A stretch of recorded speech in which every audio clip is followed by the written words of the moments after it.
Welcome back engineers. आज हम पढ़ने वाले हैं एरे के अंदर स्ट्रिंग। स्ट्रिंग बेसिकली एक बहुत इंपॉर्टेंट कॉन्सेप्ट है आपके प्रिपरेशन और इंटरव्यू पॉइंट ऑफ व्यू से। ठीक है, तो सबसे पहले बात करते हैं स्ट्रिंग के बारे में। आखिर स्ट्रिंग क्या होता है, उसके बाद बात करेंगे स्ट्रिंग आखिर सी के अंदर होते क्या। तो पढ़ते हैं अभी स्ट्रिंग के बारे में। What is string? String is a collection of characters. यानी बेसिकली कहने का मतलब है स्ट्रिंग क्या है, एक कैरेक्टर्स का कलेक्शन है। यानी उसके अंदर कैरेक्टर्स हमारे हो गए ए बी सी डी, ये जो होते हैं इनका कलेक्शन है। ठीक है, आगे it is use to store text data. यानी वो टेक्स्ट डेटा को स्टोर करने के काम में आता है। टेक्स्ट डेटा उसका एग्जांपल लेते हैं। आते हैं हमारे नेम्स, यानी जो हमारे अल्फाबेटिकल ऑर्डर में होते हैं उनको हम स्ट्रिंग के फॉर्म में स्टोर करते हैं। ठीक है, नेम्स हो गए आपके, सिटी हो गई जैसे गाजियाबाद, दिल्ली, मुंबई सिटी हो गई, और आपके मैसेजेस वगैरह उनको हम क्या बोलते हैं, बेसिकली स्ट्रिंग बोलते हैं। अब बात करते हैं सी के अंदर स्ट्रिंग आखिर होती क्या है। सबसे पहले C does not have a built in string data type. यानी स्ट्रिंग जो है बेसिकली सी के अंदर कोई डेटा टाइप नहीं है, बल्कि ये क्या है, a string is store as a character array. यानी ये एक तरीके से एरे है जो कि करेक्टर के फॉर्म में जो करेक्टर के फॉर्म में उसके अंदर वैल्यू स्टोर होती है। यानी स्ट्रिंग एक करेक्टर एरे होता है जो हमारे नल करेक्टर से एंड होता है। अब नल करेक्टर क्या होता है इसके बारे में भी हम पढ़ेंगे। ठीक है, सबसे पहले एग्जांपल देख लें। तो अगर हम बात करें यहाँ पर,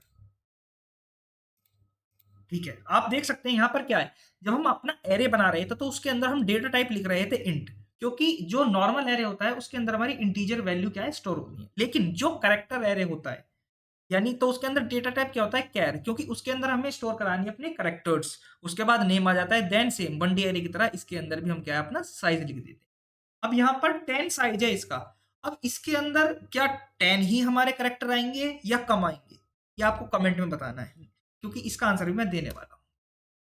name can store up to 9 characters plus 1 null character. कहने का मतलब है अगर मान लीजिए इसकी साइज 10 है तो इसके अंदर हम केवल 9 कैरेक्टर्स ही स्टोर कर सकते हैं। बाकी जो एक स्पेस है वो ऑलरेडी नल कैरेक्टर के लिए होता है। अब नल कैरेक्टर क्या होता है इसको भी समझते हैं। अब बात करते हैं नल कैरेक्टर की, जो कि हमारा है बैकस्लैश और जीरो। आखिर ये क्या करता है, ये हमें बताता है कि हमारी स्ट्रिंग है एंड हो गई। वो कैसे? Every string in C ends with a null character. यानी कोई भी स्ट्रिंग होती है वो हमेशा किससे एंड नहीं होती है, हमारे नल कैरेक्टर से, जिसे हम बैकस्लैश जीरो बोलते हैं। अब ऐसा क्यों होता है? It indicate the end of the string. ये हमें बताती है, यानी सी के कंपाइलर को बताती है कि हमारी जो स्ट्रिंग है वो एंड हो चुकी है। ठीक है, अब आगे देखें, जैसे मान लीजिए हमने हेलो स्टोर करा है, उसमें हेलो और लास्ट का जो करेक्टर होगा वो बेसिकली नल करेक्टर होगा, जिसे हम क्या कहते हैं, बैकस्लैश जीरो कहते हैं। जब यहाँ पर हम क्या है, हमारा जो प्री प्रोसेसर है यानी सी का प्रोसेसर जो है, जब उसे बेसिकली क्या है रीड कर रहा होगा, जब यहाँ पर हमारा बैकस्लैश जीरो यानी नल करेक्टर आ जाएगा तो वहां पर उसे एक इंडिकेशन मिलेगा कि हमारी जो स्ट्रिंग है वो क्या है, खत्म हो चुकी है, यानी स्ट्रिंग हमारी एंड हो चुकी है। विदाउट बैकस्लैश जीरो यानी नल करेक्टर द स्ट्रिंग में प्रोड्यूस गार्बेज आउटपुट। बिना नल स्ट्रिंग के वो क्या प्रोड्यूस करेगा, एक गार्बेज आउटपुट प्रिंट करेगा। यानी गार्बेज मतलब खराब, यानी कुछ भी जो है वो प्रोड्यूस कर देगा। अब बात करते हैं स्ट्रिंग डिक्लेरेशन। तो आपने सुना होगा अभी तक जो भी हमने टॉपिक पढ़े, सबसे पहले हम इनिशियलाइजेशन करते थे, नहीं हम डिक्लेरेशन करते थे। डिक्लेरेशन का मतलब है किसी भी चीज को डिक्लेयर करना, और इनिशियलाइजेशन का मतलब है उसको क्या है, इनिशियलाइज करना। कहने का मतलब उसके अंदर वैल्यू आप डाल देना। तो इसके अंदर हम क्या करेंगे, इसके स्ट्रिंग के अंदर पढ़ेंगे दो मेथड्स। ठीक है, पहला मेथड है वो हमारा करेक्टर वाइज इनिशियलाइजेशन। यानी जब हम अपने कोड लिख रहे होंगे तो उसके अंदर पहला मेथड होता है character wise initialization. Character wise कैसे, हम एक एक करके सारे करेक्टर को स्टोर करें। वो कैसे होगा, ये हमारा int basically character data type है, उसके अंदर यहाँ हम नाम लिखेंगे जिसका जो भी नाम होगा, और फिर उसके अंदर साइज लिखेंगे 5। फिर देन उसके अंदर हम क्या है, एक एक करके अपने करेक्टर्स को स्टोर कराएंगे। ठीक है, ऐसे करके अपने करली ब्रेसेस ओपन करें, उसके अंदर सिंगल कोट्स के अंदर आर, क्योंकि ये इंडिकेट करेगा कि हम करेक्टर वैल्यू करा रहे हैं। अगर हम केवल आर डाल दें तो वो एरर आ जाए, क्योंकि वो एज अ इंटीजर वो है, सी जो है उसको लेगा बैकस्लैश जीरो। ठीक है, इस तरीके से 1 2 3 एंड 4। बाकी एक स्पेस और बचा, उसका क्या करेंगे वो हम सीखेंगे मेमोरी रिप्रेजेंटेशन के अंदर। दूसरा हमारा होता है स्ट्रिंग लिटरल, जो कि रिकमेंडेड है। यानी हम जितने भी स्ट्रिंग स्टोर करते हैं यानी डिक्लेरेशन करते हैं वो इसी फॉर्म में करते हैं, यानी मेथड 2 को। ये आपको बताना जरूरी था आपके नॉलेज के लिए। इसके अंदर हम क्या करेंगे, सेम जैसे हम एरो को दो तरीके से करते थे ना, जैसे पहले ही साइज लिख दिया और एक में क्या हम साइज नहीं लिखते थे, वो ऑटोमेटिकली साइज ले लेता था, ऐसे ही ये करेगा। यहाँ करेक्टर जो है इसका टाइप हो गया, यहाँ हम उसका करैक्टर मतलब बेसिकली करैक्टर एरे का नेम लिखेंगे, देन हमारे स्क्वायर ब्रैकेट्स आ जाएँगे, उसके अंदर हम साइज़ डिक्लेयर नहीं करेंगे, इक्वल टू उसके अंदर स्टोर करेंगे डायरेक्ट अपनी स्ट्रिंग।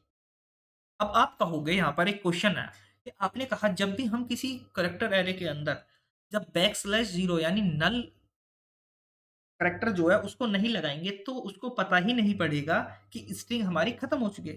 बट इस केस के अंदर क्या होगा?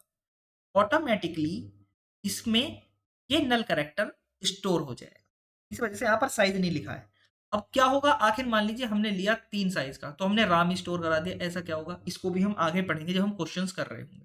तो आगे बात करते हैं मेमोरी रिप्रेजेंटेशन की।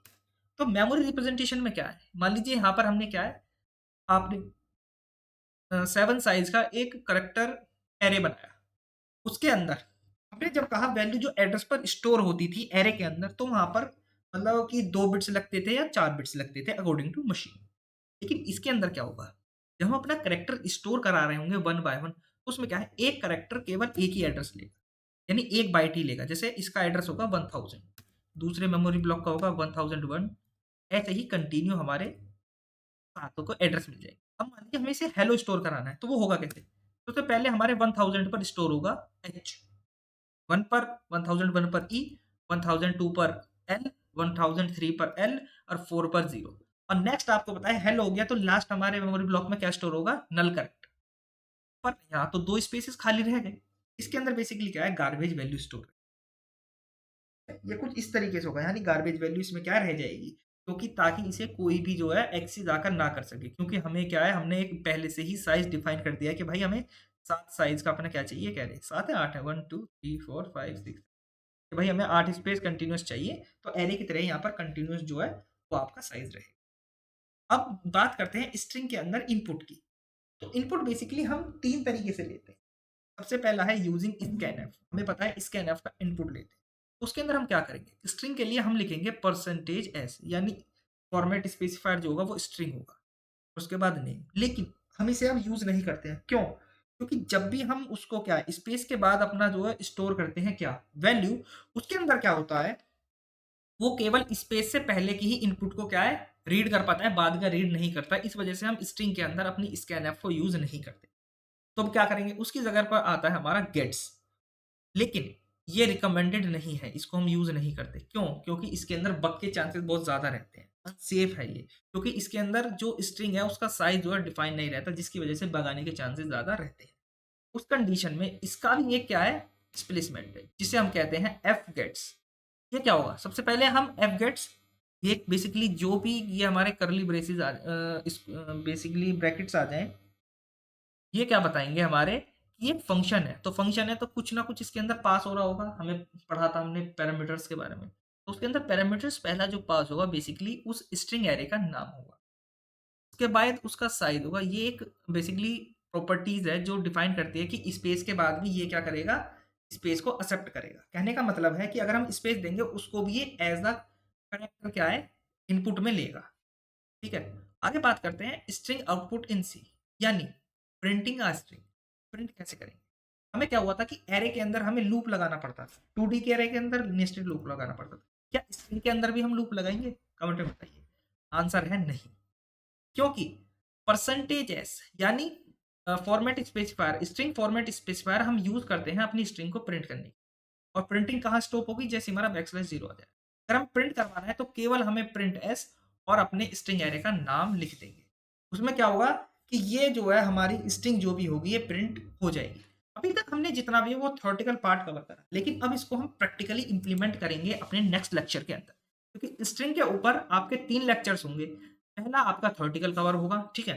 Basic, theoretical basic. उसके बाद अगले लेक्चर के अंदर कुछ क्वेश्चंस कवर रहे होंगे, कवर जो कि है हमारे ये और 5 हमारे क्वेश्चंस हैं जिनको हम कल इनको प्रैक्टिकली इंप्लीमेंट कर रहे होंगे, क्योंकि स्ट्रिंग जो है वो बहुत बड़ा टॉपिक है, ऐसा नहीं है, ठीक है? कवर करने को हम एक लेक्चर में कर सकते हैं लेकिन बहुत बोरिंग हो जाएगा। तो सबसे पहले हम क्या करेंगे, how do you declare a string in C, कैसे डिक्लेयर करेंगे ये हमने अभी पढ़ा थ्योरेटिकली, उसको कल हम प्रैक्टिकली इंप्लीमेंट करेंगे। Write a program to initialize and print a string, यानी एक स्ट्रिंग को इनिशियलाइज कीजिए और उसको प्रिंट कीजिए। प्रिंट करना अभी हमने देखा कैसे प्रिंट होती है, इनिशियलाइजेशन भी हमने देखा। तो हमें क्या है, अभी ये भी हमने पढ़ा, take string input using scanf, यानी स्कैनफ का यूज करके स्ट्रिंग को इनपुट लीजिए। मैंने क्या कहा, इनपुट ले सकते हैं, लेकिन जब हम स्पेस दे देंगे तो उसके बाद जो भी हम इनपुट करेंगे वो स्कैनफ रीड नहीं करेगा। Take string input using F gets, यानी एफ गेट्स का यूज करके आप स्ट्रिंग का इनपुट लीजिए। ये कुछ प्रैक्टिकल क्वेश्चन है, आप चाहें तो खुद से ट्राई कर सकते हैं, लेकिन कल के लेक्चर में हम उनको क्या है प्रैक्टिकली इंप्लीमेंट। अभी तक हमने क्या पढ़ा उसको एक बार से पढ़ लेते हैं।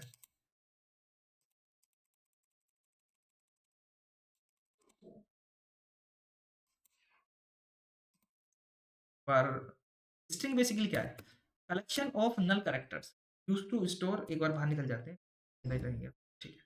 स्ट्रिंग क्या है, एक कलेक्शन ऑफ कैरेक्टर्स है जो कि हम यूज करते हैं अपना डेटा स्टोर करने के लिए, टेक्स्ट वाला, जैसे कि एग्जांपल नेम हो गए, सिटी हो गए, मैसेज हो गए। अगली में क्या है, स्ट्रिंग इन सी, क्या होती है, basically C does not have a built in string data type, C के अंदर कोई भी built in string data type नहीं रहते। ये बेसिकली क्या होता है, एक करेक्टर ही एरे होता है जिसके अंदर हम अपने करेक्टर्स को स्टोर करते हैं।